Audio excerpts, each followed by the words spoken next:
Have you ever followed someone without even knowing why? Picture this, a group of people standing around confused.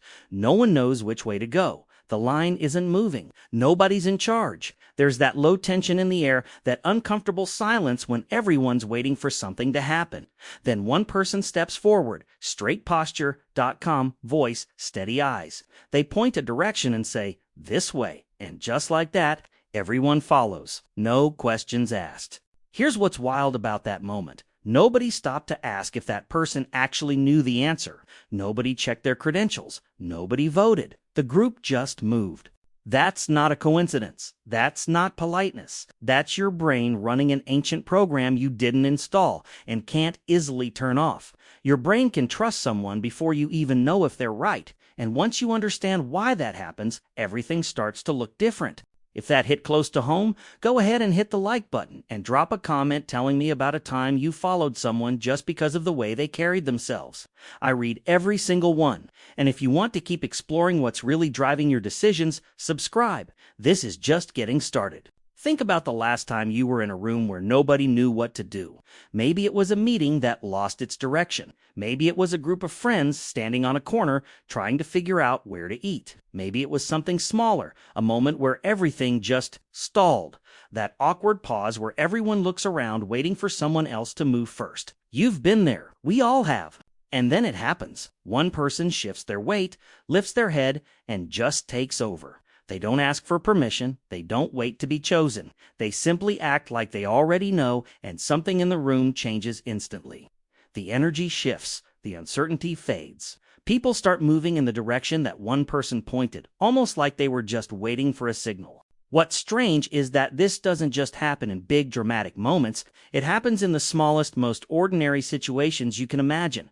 A crowded airport gate with a delayed flight, a group project that's going nowhere, a minor emergency where someone needs to step up. In every single one of those scenarios, the pattern is the same. Someone projects confidence and the group reorganizes around them without a vote, without a debate, without even a question.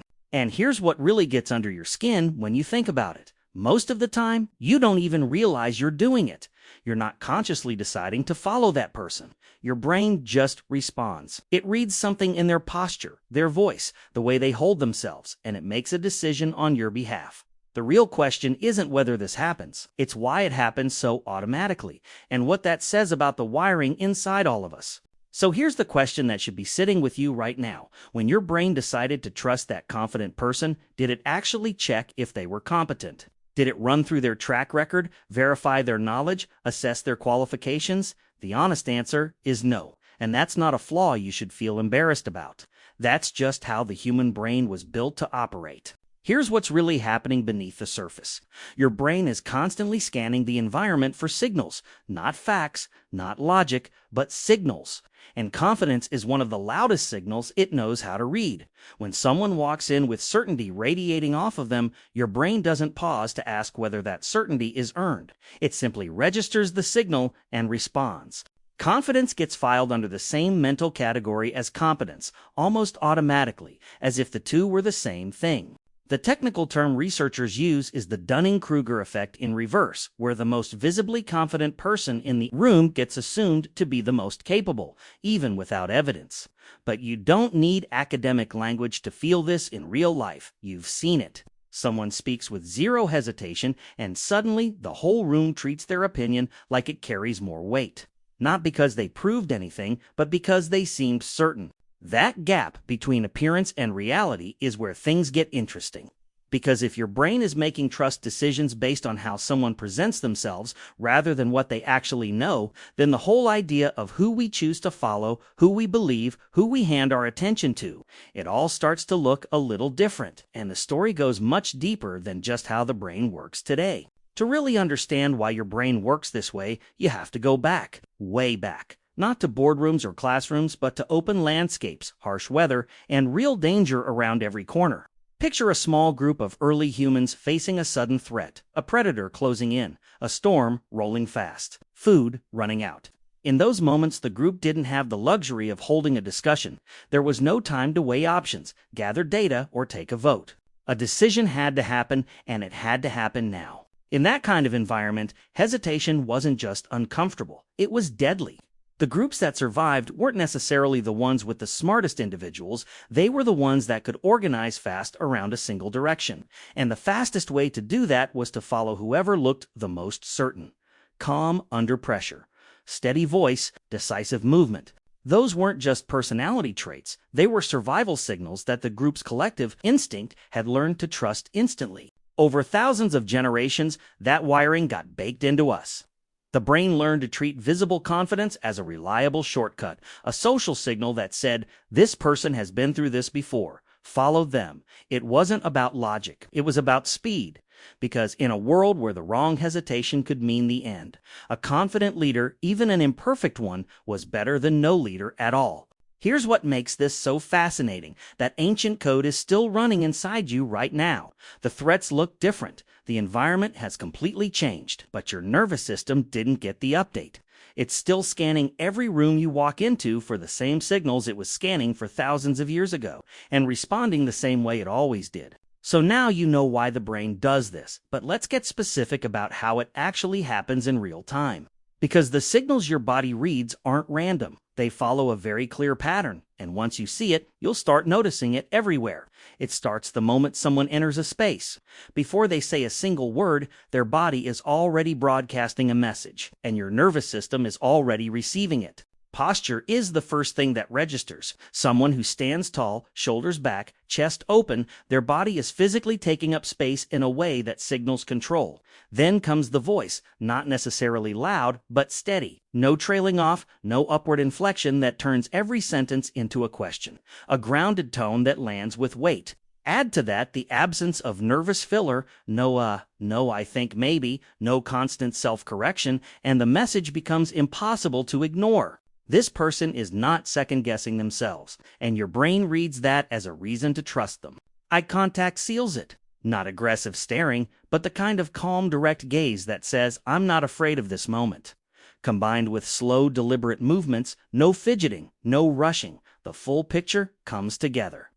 Every single one of these signals feeds into a split-second evaluation your brain runs automatically, completely outside your conscious awareness. The verdict comes before the logic does. What's most striking about all of this is that the person sending those signals doesn't have to be certain to look certain. The body language and the internal reality can be completely disconnected, and your brain still responds to what it sees.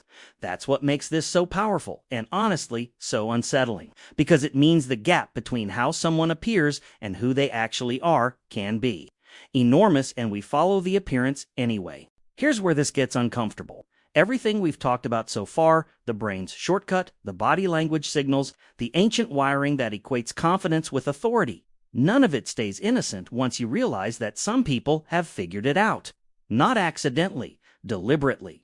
There are people in this world who understand exactly how your nervous system works, and they use that knowledge with precision. Think about the most persuasive figures you've ever encountered. The charismatic leader who fills a room the moment they walk in. The salesperson who made you feel completely certain about a decision you hadn't even considered 5 minutes before. The influencer whose confidence is so consistent, so polished, that you find yourself trusting their opinion before you've had a single reason to. None of that is accidental. That posture, that tone, that unhesitating delivery, it's a language being spoken directly to the oldest part of your brain, and it works because your instinct doesn't stop to ask whether it should. The same mechanism that once protected entire groups from danger can now be reverse-engineered to bypass your judgment entirely. And the most unsettling part, you won't feel manipulated in the moment. You'll feel drawn in. You'll feel like you're making a free choice, following someone genuinely worth following. Because that's exactly what it feels like when a deep biological signal gets triggered. It feels like instinct, not influence. This isn't about paranoia. It's about awareness. Because the moment you understand that your brain is running ancient software in a modern world, that the confidence you're reading as competence might be a performance crafted specifically for your nervous system, everything starts to shift. And the question that naturally follows is, what can you actually do about it? Before you walk away from everything we've just uncovered, there's one thing that needs to be said clearly. None of this makes you weak, not even slightly. The fact that your brain responds to confidence the way it does isn't a design flaw, and it isn't something to be ashamed of. It's an inheritance, a deeply human one. You are carrying inside you the same neural wiring that kept your ancestors alive through conditions most of us can't even imagine. That instinct didn't fail them. For thousands of years, it worked. The problem was never the instinct itself. The problem is the mismatch ancient software running in a world it was never built for. The environments have changed completely, but the response hasn't. And that gap, that space between the world the brain evolved in and the world we actually live in now, is exactly where confusion takes root, where manipulation finds its opening, where we find ourselves trusting people we shouldn't or dismissing people we should have listened to, simply based on how certain they appeared in a single moment. Awareness is what changes the equation, not suspicion, not cynicism, just the quiet ability to notice when that signal is firing inside you, to feel the pull toward someone's confidence and pause long enough to ask whether what you're feeling is recognition or just reflex. That pause is small, but it's everything. Because maybe you don't follow confident people because they always know more. Maybe you follow them because, for thousands of years, seeming certain in the middle of chaos was enough to keep a group alive. And somewhere deep in your nervous system, that lesson never got erased. If you made it this far, that means something. It means you're the kind of person who doesn't just scroll past, you actually want to understand what's happening beneath the surface of human behavior. This channel exists exactly for that. Every video here pulls back another layer on the instincts, patterns, and invisible forces that shape the decisions you make every single day. Subscribe now so you don't miss what's coming next. If this video spoke to something real inside you, drop the word instinct in the comments right now. It takes 2 seconds and it tells me this kind of content is worth going deeper on. And if you got value from this, leave a like before you go. It genuinely helps more people find this content. The next video is already on your screen. It goes even further, uncovering another ancient instinct that's quietly running your everyday decisions right now. You're going to want to see it.